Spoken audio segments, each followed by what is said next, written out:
দাবি যতক্ষণ পর্যন্ত পালন হবে না এবং আমাদের যে সপ্তাহব্যাপী কর্মসূচি লং মার্চ টু যেখানে আমাদের ভাইদের হামলা করা হয়েছে ওই জায়গায় আমরা অবস্থান নিব। আবারও শেখ হাসিনা সরকারকে পতনে ভূমিকা রাখা শিক্ষার্থীদের মাঠে দেখা গেল মঙ্গলবার।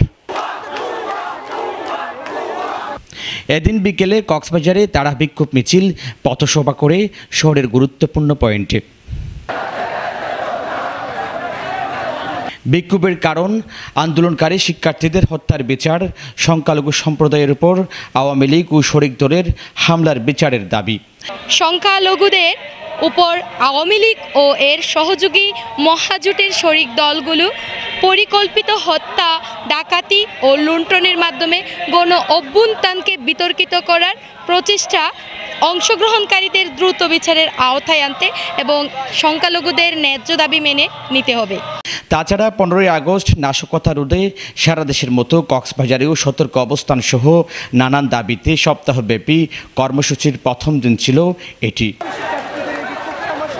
আমরা কেন্দ্রীয় নির্দেশনার আলোকে আজকে কক্সবাজার কর্মসূচি, আমরা কেন্দ্রীয় নির্দেশনা অনুযায়ী 7 দিনের বা সপ্তাহব্যাপী আমাদের কর্মসূচি আছে। সেই আলোকে আজকে রোড মার্চ কর্মসূচি ছিল। যেসব বীরেরা এই স্বাধীনতা অর্জনের জন্য আমাদের সাথে ছিল তাদের স্মরণে রেখে সেসব স্থানে আমরা রোড মার্চ নিয়ে গিয়ে, গণমিছিল নিয়ে গিয়ে আমরা 1 মিনিট নীরবতা পালন করেছি এবং আমরা তাদের জন্য দোয়ার ব্যবস্থা করেছি। জানা গেছে 5 জুলাই এই শিক্ষার্থীরাই ঢাকা বিশ্ববিদ্যালয় থেকে জেগে ওঠে প্রথম। বৈষম্য বিরোধী ছাত্র আন্দোলনের ব্যানারে তাদের মূল দাবি ছিল কোটা সংস্কারের।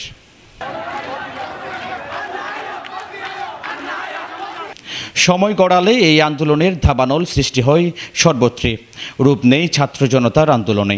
দাবি ওঠে 1 দফা সরকার পদত্যাগের। সারা দেশের মতো কক্সবাজারেও আওয়ামী লীগ পুলিশের সাথে শিক্ষার্থীদের সংঘর্ষ বাধে কয়েক দফায়, নিহত হয় 2 জন। ছাত্র জনতার আন্দোলনের তোপের মুখে দেশ ছাড়ে শেখ হাসিনা।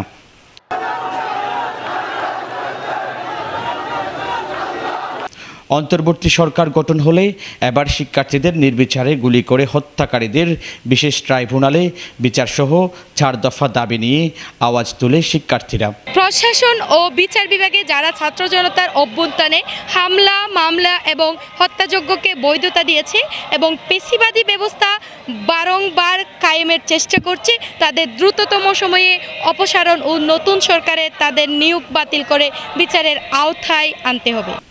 এই আন্দোলন চলবে আরও 6 দিন। তারেক হায়দার, প্রবাল নিউজ, কক্সবাজার।